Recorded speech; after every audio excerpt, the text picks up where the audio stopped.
अस्सलाम वालेकुम students. Intermediate part 1 इस्लामियात इख्तियारी चैप्टर नंबर 4। चैप्टर नंबर 4 का नाम जैसे कि हमने पढ़ा था कि इस्लाम में तालीम की अहमियत। अब जहाँ पर तालीम की बात होगी वहाँ पर मकतब की भी बात होगी। मकतब कहते हैं ऐसी जगह को जहाँ पर तालीम हासिल की जाए। उसके मायने हम मफ़हूम में देखते हैं कि मकतब का लुग़वी मायने है लिखने की जगह। इस्लाह में मकतब से मुराद वो जगह है जहाँ पढ़ा और लिखा जाता है। इसका हम मायने लफ्ज़ मदरसा है जिसका लुग़वी मायने है पढ़ने की जगह। मकतब में तमाम तलीमी इदारे और दरसगाहें मसलन दारुल उलूम, जामिया, स्कूल, कॉलेज और हर किस्म की यूनिवर्सिटियाँ शामिल हैं।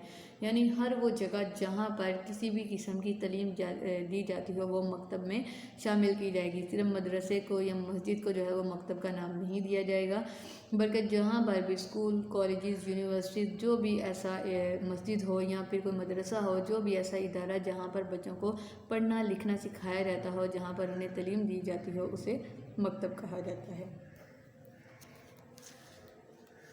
अब मकतब की इस्लाम ने क्या ज़रूरत और अहमियत बताई। इस्लाम में मकतब की अहमियत क्या है और उसकी ज़रूरत क्या है। सबसे पहले वो कहते हैं तालीम का सर चश्मा। इस्लाम एक इल्मी मज़हब है, यानी इस्लाम ने इल्म हासिल करने पर बहुत ज़ोर दिया। इस्लाम का जो मज़हब है वो इल्म पर मबनी है, तो लिहाजा यहाँ पर इस्लाम एक इल्मी मज़हब है। कुरान और सुन्नत में इल्म हासिल करने की बड़ी फजीलत और अहमियत बयान हुई है। इल्म हासिल करना हर मुसलमान मर्द औरत पर लाजिम है। पैदाइश से लेकर मौत तक इल्म हासिल करने का हुक्म है। अलगर्ज तमाम तलीम एक इबादत है और इसका ज़रिया यानी मकतब जो है वो मुक़द्दस और काबिल एहतराम है। यानी तलीम को एक इबादत करार दिया गया और इस इबादत के अदा करने की जो जगह है वो मकतब है, तो लिहाजा जो इबादत करने की जगह होती है वो इंतहाई मुक़द्दस और काबिल एहतराम होती है। जैसे हम घर में जिस जगह पर अगर हमने कोई जगह मुख्तस कर रखी है नमाज के लिए, हम उस जगह का बहुत एहतराम करते हैं।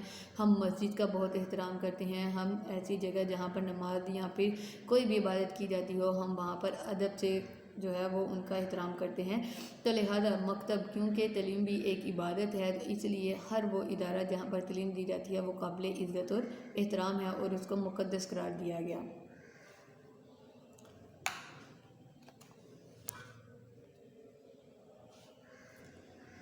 पहला तरबियती मुकाम। हर कौम की नई नस्ल का सबसे पहला तरबियती मुकाम माँ की गोद के बाद मकतब और मदरसा है। यानी सबसे पहला बच्चा जो तरबियत या इल्म हासिल करता है वो अपनी माँ की गोद से हासिल करता है। माँ की गोद से निकलने के बाद मकतब जो है वो उसका दूसरा अहम ज़रिया होता है जहाँ से वो अपनी तरबियत और तालीम हासिल करता है।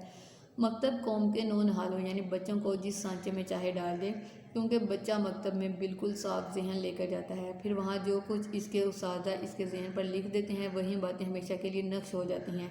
इसलिए मुअल्लिमीन को ममारे कौम कहा जाता है। यानी बच्चा जब 3 साल या 4 साल की उम्र में स्कूल में जाता है तो उसका जहन एक बोर्ड की तरह बिल्कुल साफ़ होता है। अब वहाँ के उस्ताज़ा उस मकतब यानी उस इदारे का जो माहौल है उस पर डिपेंड करता है कि वो बच्चे की क्या तालीम और तरबियत करेगा। बच्चे के उस हाली जहन पे जो कि एक बोर्ड की तरह बिल्कुल साफ़ है उसके ऊपर क्या क्या नक्श करेगा, क्या क्या उस पर बातें जो हैं उसको सिखाएगा।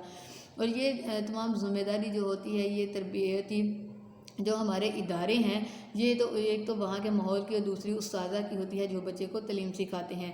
तो इसलिए उस्तादा को यानी मुअल्लिमीन जो इल्म सिखाने वाले होते हैं उनको ममारे कौम कहा जाता है। ममार कहते हैं एक मजदूर को जो कि बिल्डिंग वगैरह बनाता है। तो इसी तरह उस्ताद जो हैं वो कौम का ममार होते हैं, यानी वो कौम के बच्चों की ज़हनी सलाहियतों को पूरा करने में अहम किरदार अदा करते हैं।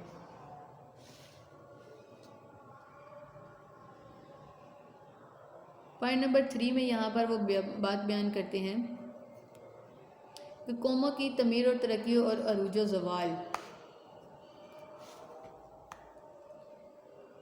कि कौमों की तमीर और तरक्की और अरूज व ज़वाल मकातिब और मुअल्लिमीन का किरदार नहायत अहम होता है। अच्छे मकातिब एक पसमानदा कौम को भी चंद सही मिसालों में तरक्की की राह दिखा सकते हैं। हकीकत यह है कि कौमों का बनाव और बिगाड़ सबसे पहले दरसगाहों से शुरू होता है। अगर दरसगाहें सही खतूत पर तालीम दे रही हों तो इस कौम के बच्चे मुस्तकबिल में मुल्क और मिलत के खैर हुआ और मुहाफिज बन जाएंगे, और अगर दरसगाहें सही खतूत पर काम नहीं करेंगी तो इससे फारिग होने वाले आगे चलकर कौम और मुल्क की तबाही का सबब बनेंगे। तो आज के दौर में अगर हम देखा जाए, अगर हम अपने पाकिस्तान की बात करें तो या फिर मिलत इस्लामिया की बात करें, उम्मत मुसलमा की बात करें, तो आज जो उम्मत मुसलमा की ज़वाल की वजह है اس میں ایک بڑی اہم وجہ یہ بھی ہے کہ ہمارے جو تعلیمی ادارے ہیں وہ اپنی ذمہ داریاں صحیح طرح سے ادا کرنے میں ناقابل رہے۔ آج کل ہم کالجز دیکھیں، ہم یونیورسٹیز دیکھیں، ہم اسکول دیکھیں، وہاں بچوں کو ماڈرن ماحول دیا جاتا ہے، ماڈرن تعلیم دی جاتی ہے۔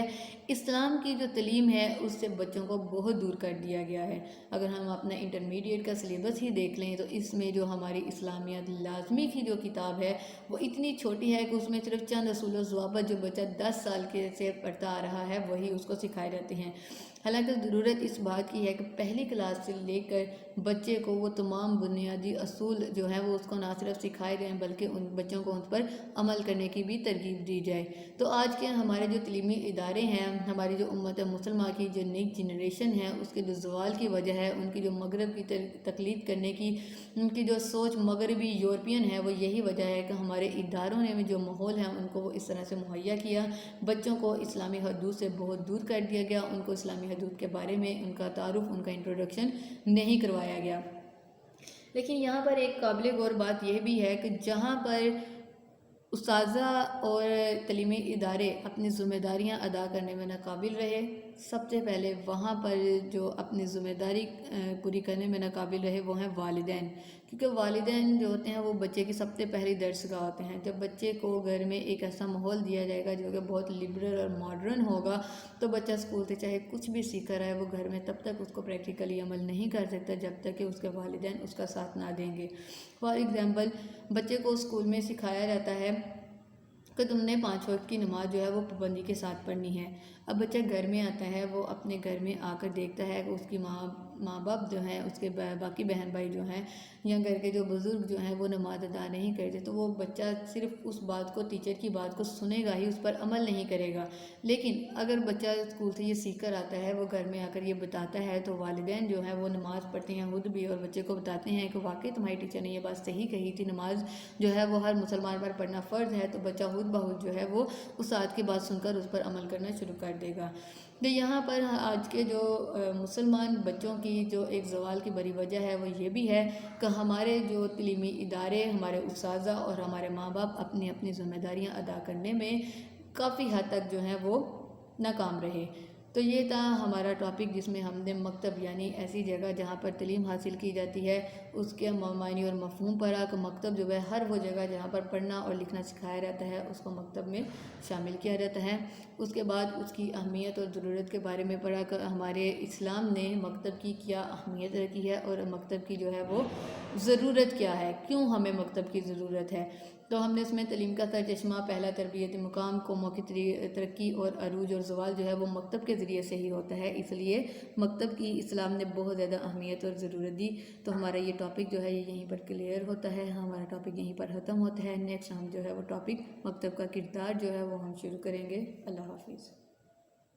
ویڈیو پسند آئی تو لائک کریں، اپنی رائے کمنٹ کریں۔ ایسے ہی مزید ویڈیوز کے لیے ہمارا چینل سبسکرائب کریں اور بیل کا آئیکن دبائیں تاکہ آپ کو ہر ویڈیو کا نوٹیفیکیشن ملتا رہے۔